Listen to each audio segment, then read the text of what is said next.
What are some games that we bring with us that are not car-specific games when we are on trips? My kids.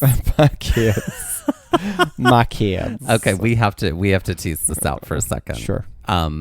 So, God, oh my God, we say this all the time to each other. My kids. But what we are referencing is people who, specifically like people in like work circumstances, who whenever they ask for you to come up with a creative answer, like the only answer they give is my kids. When they're like, what's a fun fact about yourself? My kids, I have 3 kids.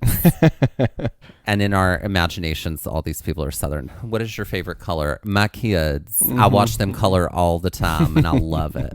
It's like they can find any way to just make their kids the answer. Just redirect right? to your children. Talk to me about someone in history that you respect that like is your hero. My kids. My kids. My kids. They are my heroes every day. And they live in history. Right? This was born out of the fact that I was in like a work group exercise at like a conference, and there was literally a person who kept doing this. Like, no matter the question, that was the answer. My kids. My kids. And this person was Southern. So yeah, that is where that comes from. My kids. Okay, but games that we bring that are not like car games. Yeah. Well, I mean, we do like the deep question games. We do like those. We have a few of those. We're not really strangers. Yeah, we have that one. We've got like some loaded questions. We've got, things like hot seats, another one. Yeah. But we do love Uno. Yeah, and Phase 10. We do love Uno, Phase 10. We also, I mean, we always usually have a deck of cards. You and I like to be incredibly old women and play canasta. We do love playing canasta. Because we're canasty. Because we're canasty. That's that. That's right. It was like one old broad taught this old broad how to play canasta. And I was like, this game is so much fun and I love it. Every bit of it. Also, Oh Hell is great. We love Oh Hell. Right, that's right. We do play Oh Hell. Yeah. What is that game that you always want to play all the time? That you have, it's cards. Anomia? No, the other one. Mealborn? No, the other one. Oh my God, like you're obsessed with it. Something to do with the clouds, the sky. Oh, Sky Joe. Oh, Sky, that's it. Sky Joe is You great. love that, and I'm just gonna say I'm sorry. No, time's up on that. I think Sky Joe is not fun. Okay, well, that's fine. I mean, I play it. You do. It's fine, but I'm just like, it is not, it doesn't hit any buttons for me whatsoever, other than it's like cards that have numbers on them and they're on a table. Yeah. Farkle's good too. I do like a good Farkle. Yeah. I don't know that I've ever played Farkle. Farkle's a dice game. Have we played that? No, but it's easy to bring with. Yeah. But yeah. I don't know that I've ever played Yahtzee either. I've never played Yahtzee. Yahtzee. I've said it. It's My a phrase. kids. My kids. Well, we do like to play Uno, but Uno's better with 4 people. Oh, yeah. On this trip to Shenandoah, we did play a lot of Uno. Cutthroat Uno. Where you can get her. Yeah, that is the phrase we used. I have to say, I borrowed that phrase from like another Uno, like another group of gays. Oh, I thought it was Uno. Drag Race. No, it wasn't Drag Race. No, it was another group of gays I played Uno with once who started saying that in the middle of the game. And I was like, I can never unassociate that phrase. With Uno? With Uno. Oh. So like because you're sitting across from somebody and like if somebody plays something on you and you can stack it, you want to like make it as terrible for the next person as possible. Well, not according to the Uno rules, but... Screw those Uno rules. Yes, screw those Uno your rules are terrible, to the sticking Uno. place. Yeah. No, thank you. I just was like, no, stacking is absolutely fine, right? Like, I love it when like you play like a draw 4 wild on somebody, and then somebody else has one, and then by the time you're done, somebody's drawn 20 cards. Yeah, like I love it. Tragedy. On the Uno fields. Get her. Yeah, that's and what my we kids. say. And my kids.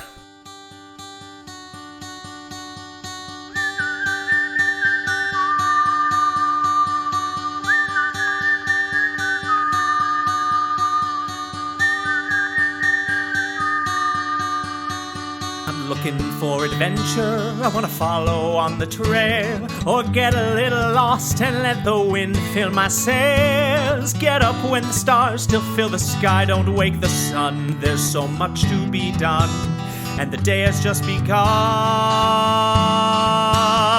Go where the postcards are real. You can feel, you can open your eyes and open your heart when you gaze at the national park. At the national park. At the national park. Follow you, I'll follow you there.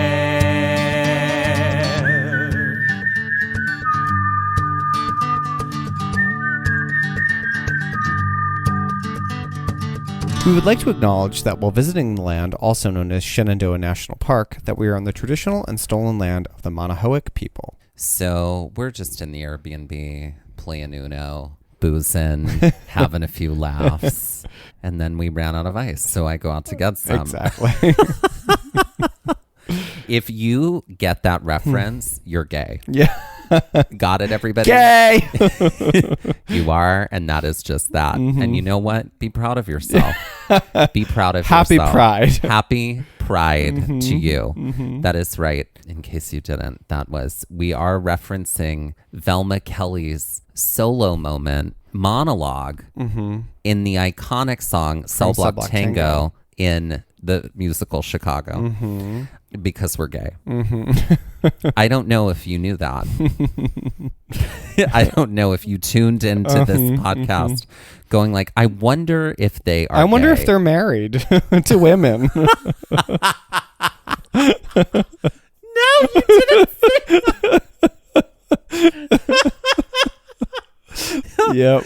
I just my wife and my kids.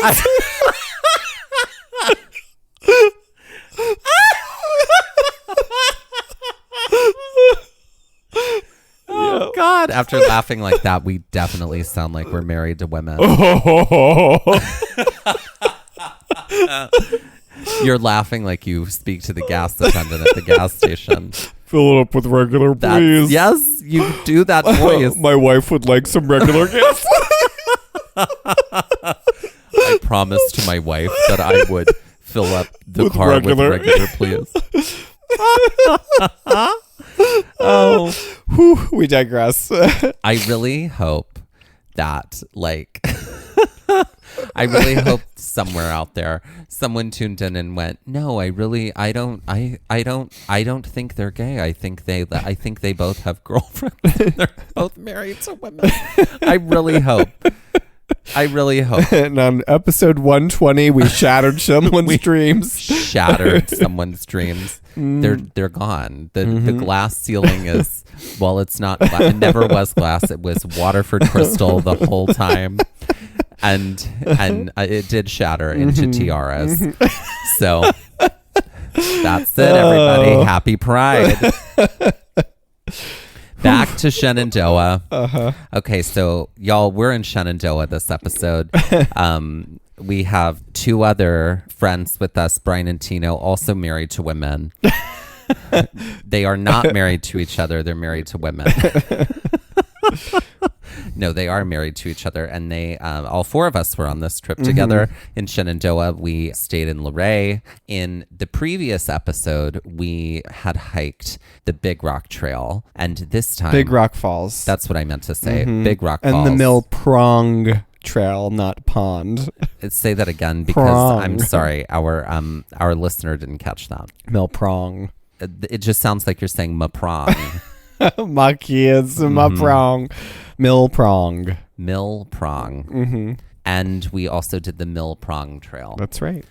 And so this episode, we're doing Hawksbill Mountain. And we're going to get there in just a moment. We definitely were living our life of leisure on this leg of the trip. I feel like we hiked pretty heavy in New River Gorge and then had a rainy day, our first day, actual first day of hiking the day prior. We just did one trail. It was a lengthy trail, but it definitely gave us some time to come back, relax, and also it was kind of early in the season for major Shenandoah hiking. It was very cold. We kind of needed the day to warm up a little bit before we wanted to get on the trail. So we didn't really jump out of bed at like 5 a.m. like we do sometimes. We definitely waited It was for the 5:15. That's right. We waited for the sun to rise, warm up the earth a little bit. And, all of this just hinged on my boyfriend, the weather, telling us what to do.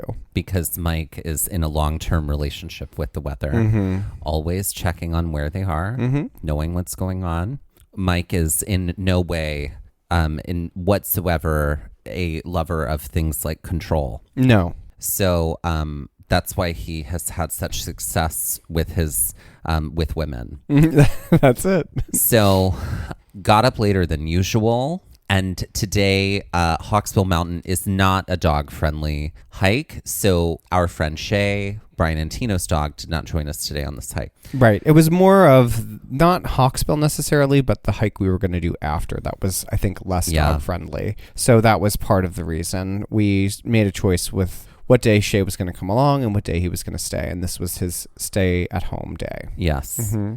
And also he, meaning Shay, had a kind of particular schedule. If he had a hiking day, he needed a break day. Yeah. So this all worked out really well. So we got in the car with all of our stuff ready to hike. We went to the Thornton Gap entrance again. This is where we entered in the last episode and also where we entered in episode 118. And we get onto Skyline Drive. Pretty convenient here because it was only about 25 minutes away from the Airbnb. While so much of Shenandoah National Park can be accessed from Skyline Drive and hiking down the mountain range that is there, or in the upper vicinity of Skyline Drive, there are also foothills accessible where one can hike, where you don't actually have to have access to Skyline Drive. Like it's sort of like Skyline Drive runs over the top of the mountain range there. And then when you get on a trail, you're usually headed downward. There are also like roads down there.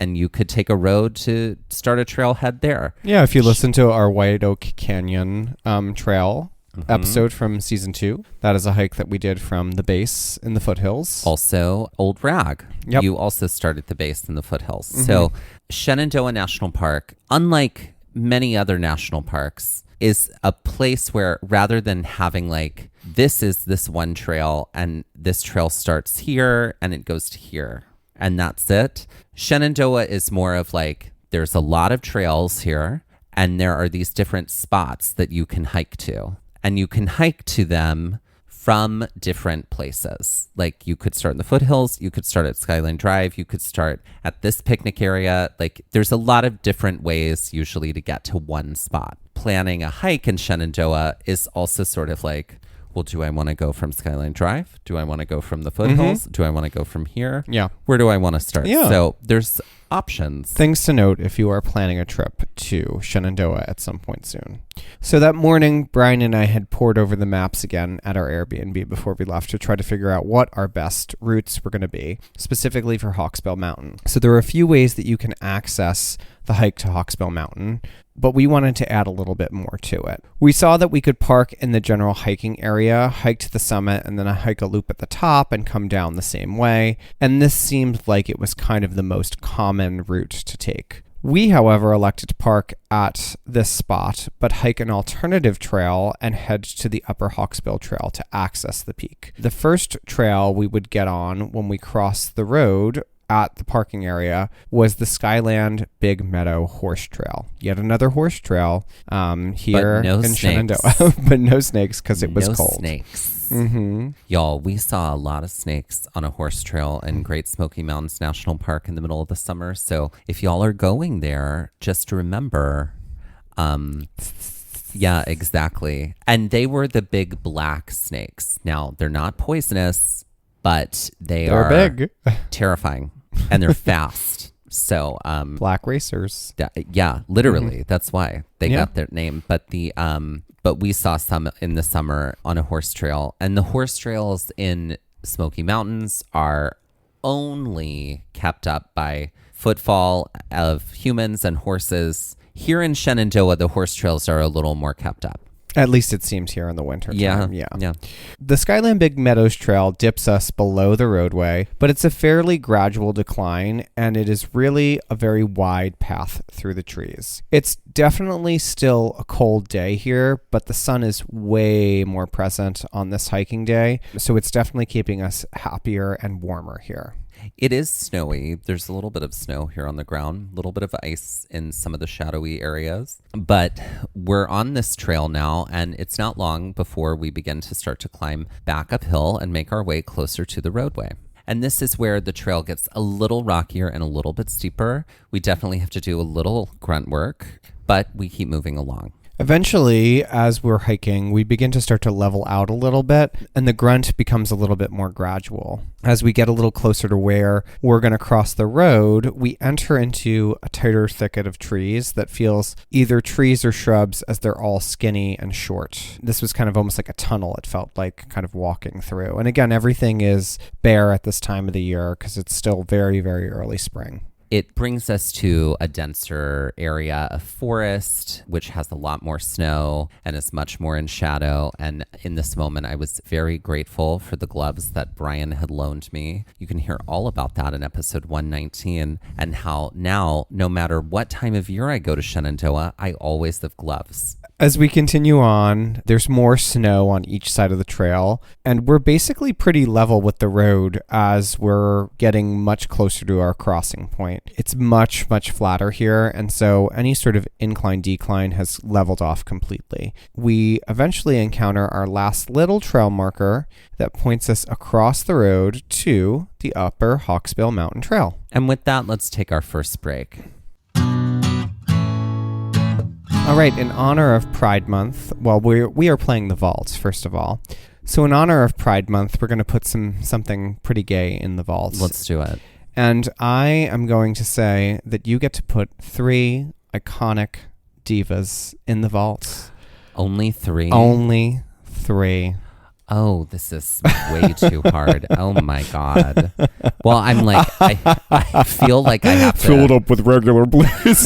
That's it. I feel like I have to preserve history here a little bit. Okay. All right. I'm going to do my best to preserve history. Oh my gosh. Okay. 3 iconic divas into the vault. Mm-hmm. Okay. Well, then it's Judy Garland, Donna Summer, and I should probably pick Barbara, but I'm not gonna. Well, I'm glad that you're preserving history. I'm just picking people I like. I know that you're gonna pick people you like. And Cher. I have. Mm-hmm. There it is. Cher. Yeah. So yeah. It's Judy, Donna Summer, and Cher. Okay. Great. For me. Great. And what about for you? You don't have to preserve history because you are going second. I did it for you. Thank you. You're welcome. Fall on your sword. I will. Mm-hmm. I'm going to put Madonna. Yes. Yeah. So she shall be saved as well. I am also feeling like I need to probably put... This is really tough. I realized I walked into this. It is. Trap you myself. Set this up. I set this trap. You set us both up to fail. I did. I feel like I should probably put Celine Dion in there as well. Yeah. Because she's icon, you know? She is. And I think I have to probably put Beyonce. Like, yes, I feel like those are my... I mean, Kylie. Listen, I'm sorry, girl. Kylie. We want to apologize to Kylie. Mm-hmm. She listens. So we also want to apologize to Gaga. Yep. And to Britney. Also to Whitney. Yeah. We are sorry, dear mother. You're not on the list. We need other gays here to preserve them, you know? But. And Dolly. We both missed Oh, my Dolly. God. What?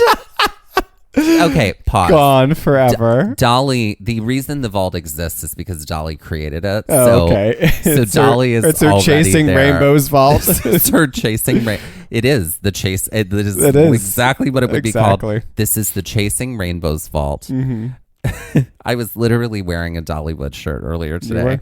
For the record, Dolly has a museum dedicated to her life and career at Dollywood called the Chasing Rainbows Museum, and it is the greatest thing I've ever gone to. It is incredible. You can actually see the coat of many colors, and like the first time she wrote the lyrics down on a piece of paper. I mean, it is incredible. And so, yeah, I would say that, yes, this vault is an extension of the Chasing Rainbows Museum. There you go. Look at so that. Workaround. Dolly is already there. Workaround.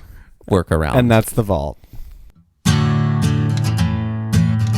Kylie, we're really sorry. Yeah. We're really sorry, Kylie. And to the other ones we have forgotten to mention. Okay, so here we are. And it's like when the in memoriam somewhere over the rainbow I know. starts playing. No, they're just images of Barbara and Gaga Yeah. and Cyndi Lauper. I know. Anyway. And Shaka Khan and Whitney. I can't. Okay. What All about right. Tina? I didn't even think about Tina. Oh my God. It's too much. It's too much. We are we don't deserve them. No? Okay. Anyway, back to the regular program here. Yes. Yeah. We are hiking up the Hawksbill Mountain Trail. After crossing the road, we end up in another parking lot. And so this is the lot for the upper Hawksbill Mountain Trail. Now, we could have hiked from here, done the loop at the top and come down the exact same way. But just as with the other parking lot, we wanted to have some options. So rather than doing a loop, we ended up making this a big triangle kind of hiking morning, essentially, is the way the trail worked out. We hiked the bottom part of the triangle with the Skyline Big Meadows. We were going to hike up Upper Hawksbill for the left side of the triangle, and then we were going to hike down the right side of the triangle back to where we had parked originally. Yes. Triangles. Triangles. So we encounter a large signboard that talks about air quality and air pollution within the parks, along with explaining Shenandoah and what typical visibility from Hawksbill looks like. It went on to talk about like the excellent visibility without haze and how haze would just further impact views from the park. This was my dark work. Yeah. Your darkness at work indeed. It was something that we've seen at this point in parks before. And it's, it does just go to show you how climate change and air pollution are hand in hand, ruining things. Yep. For everyone. But I feel like it's also a great moment to have that pause, especially for, having such an iconic viewpoint up ahead, and to kind of be able to take that in and see like, oh, here are some photos on a pristine day, and here are some photos when it's really hazy. So, but also like, I really like that they did that, because literally like the amount of people who were like, oh yeah, I want to drive Skyline Drive so I can look at the views. Yeah. Well, everybody, you won't have your views if there's, fog or smog from all of the industry in the air, you know? It's true. From our dark signpost, we did set off, and this is where we were going to do most of our elevation gain for the hike. It was about 300 feet of gain from the parking lot to the summit here. Which is not a lot. It's small potatoes compared to what we did the day before and other things we've done in Shenandoah. There are some people in the parking lot, but for the most part, it's not super crowded, probably because of the cold weather, I would imagine. And we were there on like a weekday too. Yeah. So the 300-foot elevation gain, we would gain it in like 1 mile, but it was definitely, a decent uphill for sure. The nice thing about this trail for the upper Hawksbill Mountain was that it was pretty wide and free of boulders and small rocks. It was almost like a very well manicured, elevated nature path. And it was very wide, which was mostly gravel, but there was sometimes duff and sometimes almost like mulchy material on the ground. So it wasn't so bad on the feet. So there are a ton of trees here, and there is quite a bit of snow on the ground still. I'm sure it's incredibly lush in the spring. We've never actually seen Shenandoah in full-on spring bloom. No, mostly summer. Mostly fall summer. And we've winter. had some fall in Shenandoah. It's gorgeous. It is. But as we continue up the path, it gets a little more gravelly. But we're curious to know if this is also like a fire road access road for the mountain, because like the path is wide enough that it, we could all walk side by side, all four of us. Eventually, as we continue up, we start to see bigger sky and the trees start to clear here. It was nice, but good God, this is also where we start to get very, very windy conditions. We saw a shelter here. It was called Bird's Nest number 2. After we passed that shelter, we got one of those like gorgeous views, like from Skyline Drive, and you could see like the entire valley below. I do love how in Shenandoah, on any given trail, at some moment, it'll just be like, oh, the shrubs are cut out and you can see for miles. Yeah. And that happens all the time, especially like on a trail like this or on a trail like Stony Man. So from this point where we reach the top near the Bird's Nest number 2, you basically have to walk to the right because that's not actually the top of Hawksbill. We hung around in the shelter for only a few minutes just because it was cold up at the top of the mountain. But the thing that kind of drove us out from the shelter was that the shelter was completely in shadow. So it was even colder there. Mostly the point of staying in the shelter for a minute was to dodge the wind because we were just like blown away literally by this wind up at the top of Hawksbill. It seems like people were coming up the way that we did because, yeah, there was a sudden influx of people coming and getting the view and heading right back to, you know, the warmth of their cars, not even really walking up to the viewing platform at the summit. So after the shelter, jogging ourselves to the right a little bit, there are these large boulders that obstruct the view off the side of the mountain. And this eventually opens up again as we reach the viewing platform, which is sort of built into the rock and is made of the hewn stone itself. So it looks like it's natural stone. And this platform, it had been restored as of 2016. A great viewpoint, and you can really see out into the distance. The cool thing up here, I mean, aside from the view, which was incredible, is that there are some metal compasses that were built into the walls. This allowed you to be able to get your bearings for where you were, which was definitely much appreciated because Skyline Drive is incredibly windy. And so sometimes you feel a little thrown by distance and also direction. But this is where, despite the wind, we did take some photos. Tino is a photographer. He took some photos up here, and we had a little photo shoot. It was fun. And then we decided to start making our way back down. And this time we used the path that would take us back to the car. And with that, let's take our next break. Ladies and gentlemen, please welcome to the stage Fanny Pack. Fanny Pack. Pack is spelled P-A-Q-U-E. Mm-hmm. I love it. Fanny Pack. Fanny Pack. Mm-hmm. All right. So who is Fanny Pack? Well, I think Fanny Pack is an organizational queen. Like Fanny Pack.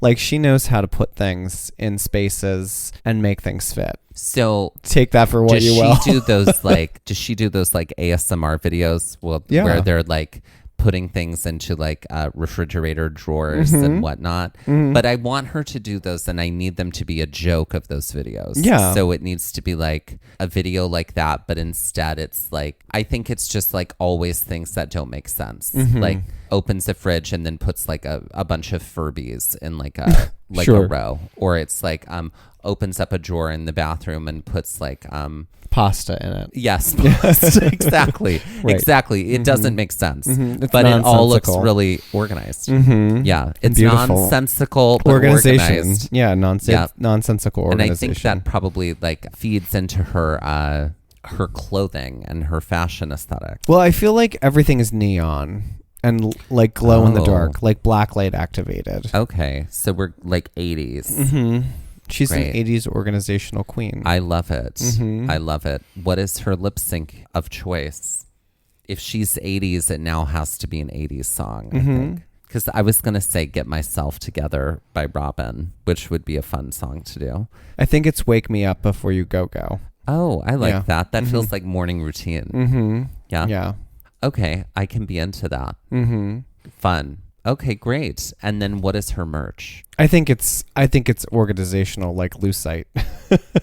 Oh, you mean like acrylic organizational bins, like the Home Edit ladies have? Yeah. But I need her to have some signature thing about them. I think they're blacklight activated. Maybe they're not clear. Maybe they're like neon colored, like yellow and purple, highlighter and green yellow. and all that.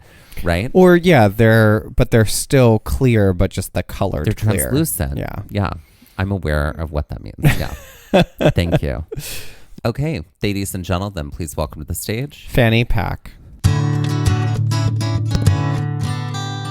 So we're making the next part of the trail happen. We're headed down from Hawksbill Mountain. It's the third side of the triangle. Mm-hmm. It did prove to be a little different from what we'd experienced on the luxury pathway up. Right. The loop at the top, had we done it, would have taken us back onto the AT for a bit, while the lower section of the loop that we were mainly on was the upper and what we're calling the lower Hawksbill Trail. This descent was steeper than the side we had come up, dropping us about 500 feet in elevation in a little less than a mile. Remember, we had parked on this side, and so obviously this side of Skyline was a little lower than where we started up the upper Hawksbill Mountain Trail. Okay, it was much windier, but definitely a little more interesting. So I completely understand why one would probably hike this way up and hike the loop and then come back down this. Super easy to do. As we were coming up, the Hawksbill had yellow blazes, and on our way down, they were blue blazes. This is definitely a great place for one to have poles, as the trail was definitely also much rockier here than our ascent. It wasn't necessarily incredibly steep, but it just was way more craggier here. We all had our poles with us on this day, so it definitely was a help for us, especially because there was some icy patches, there was some snow still. It definitely helped us to maneuver our way down. And then this was where we were playing Spoil a Movie, or Mike, tell us everything about this movie in full detail. Mm-hmm. And this is where you did the two towers. Right, but at some point we started to talk about that incredibly sad movie, Jack the Bear. Yeah, and with I've Danny never DeVito seen that and movie, Julia and I Louis-Dreyfus. don't need to see it now because you've Right, told me about and it. this is when Brian was like, how many times do you think Mike has seen that movie? And you were like, I don't know, probably once. Just once. Yeah. Right. Because it's sad. It is so sad. So sad. Yeah. Yeah. Mm-hmm. So as we were hiking down, we do get some great views of the rest of the mountains in the distance through the trees. Again, the thing that Shenandoah always gives one while on any given trail is those surprise beautiful views. Mm-hmm.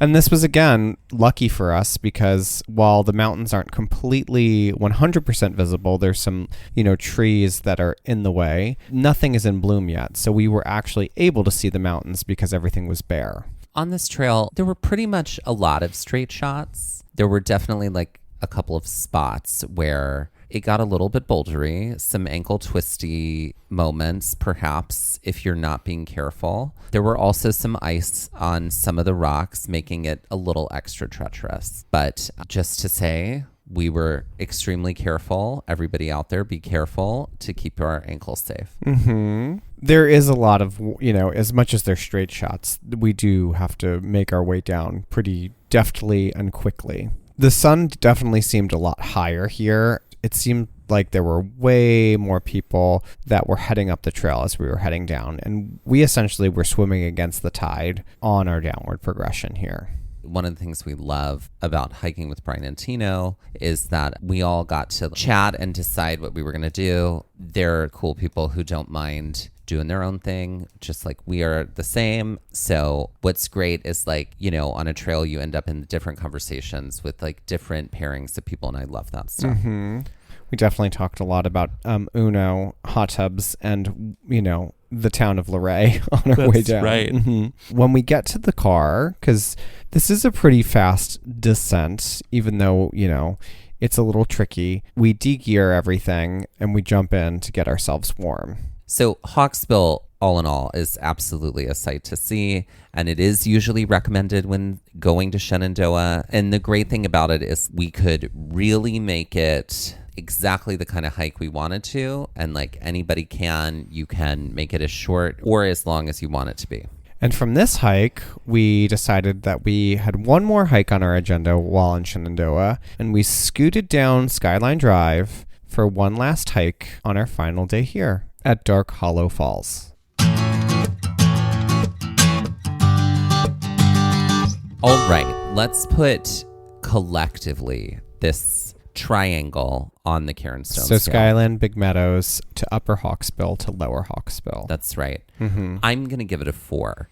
I'm going to say 5 only because the descent on the lower Hawksbill, I found that to be a little treacherous, like a little more than it needed to be. But all in all, I think that's a pretty nice even-keeled little hiking rating there. I agree. So 9 out of 20 Karen Stones. And we're going to end this episode the way we end all of our episodes, with some Jeopardy-style trivia. All right, Mike, why don't I get us started today? Great. Sounds good. Okay, so we're in Shenandoah, and I was inspired by the word shenanigan. Okay. We have brought this queen to life before. Her name is Shenan, and then her last name is Again. This has nothing to do with drag queens necessarily, but I do love the name Shenanigan. Shenanigan. Right. This entire category is... you're just trying to identify the synonym for shenanigans. Great. Got it? Okay. Don't patronize me with your Celtic slang. Correct. For 100, this word, synonymous with conflict or danger, is a word that appears in one of the most famous literary quotes spoken by a witch in Shakespeare's Macbeth. All I can think of is something wicked this way comes. This one starts with double. Oh, boil and trouble. Trouble is the word. Okay. It's double, toil And trouble. Yeah. Fire, burn, and cauldron bubble. Right. Okay. Correct. Also, it's the title of the Halloween movie. Mary-Kate and Ashley The Mary-Kate and Ashley Olsen. Olsen. Double, toil and trouble. It was a Shakespeare reference the whole time, everybody. Great. Okay, so for 200, this word rhymes with the acronym word for couples who both have jobs and no children, and also sounds like what you might say to greet the winner of RuPaul's Drag Race Season 5, and so far, the only winner of RuPaul's Drag Race All-Stars, all winners, making her the queen of all queens. Jinx Monsoon. Jinx is the correct, but what would you say to greet Jinx? Hi, Jinx. There you go. Yeah. There you go. Hi, Jinx. Okay, for 300. This phrase is most often associated with bedroom fun. And its first word sounds like the cloth that you might keep in your coat pocket and pull out to sneeze into. What is hanky-panky? That's right. For 400. This phrase is often associated with chaotic physical behavior, but... sounds like fun that colts and mares might get up to. What is horseplay? That's right. And am I in Horseville? Because I am surrounded by naysayers. And for 500, this word is also a homophone for these tiny, unripened flower buds that are used in pasta, seafood, and Greek cuisine that are often purchased in jars. What's a caper? Yes, capers. God, I love capers. Yep, they're great. Great. Well, thank you. What a lovely category. Thank you. My category is Jack the Blank.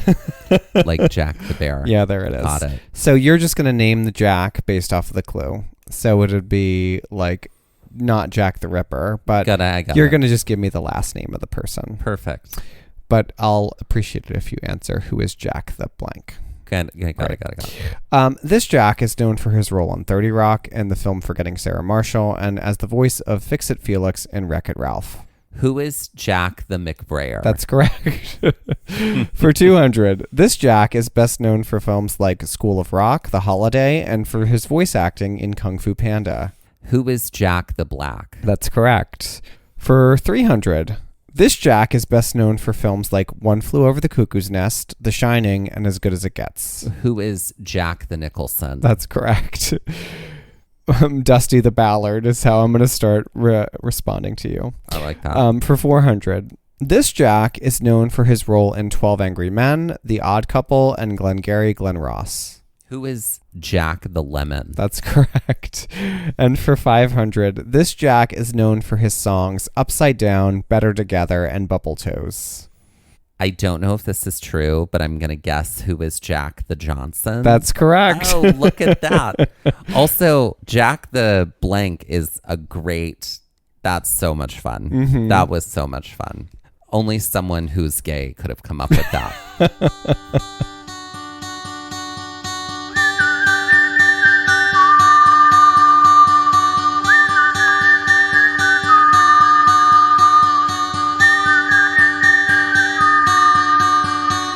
This has been Gaze at the National Parks, the podcast, and we're here to remind you to hike early and hike often, and that adventure is always out there. Gaze at the National Parks was created and is hosted by us, Dustin Ballard and Michael Ryan. To see images from this episode, follow our Instagram at Gaze at the National Parks. To contact us, email us at gazeatthenationalparks@gmail.com. And to find out more about the parks visited on this show, visit our website, gazeatthenationalparks.com. And that's Gaze, G-A-Z-E. All original artwork featured on Instagram, on our website, and in the Gaze Shop is by me, Michael Ryan. All original music was written and performed by Dave Seaman and Mariella Klinger, with Sean Splios on guitar. This episode was edited by me, Dustin Ballard. We would also like to acknowledge that while recording this episode that we are on the traditional and stolen lands of the Lenape people, also known as Ocean County, New Jersey.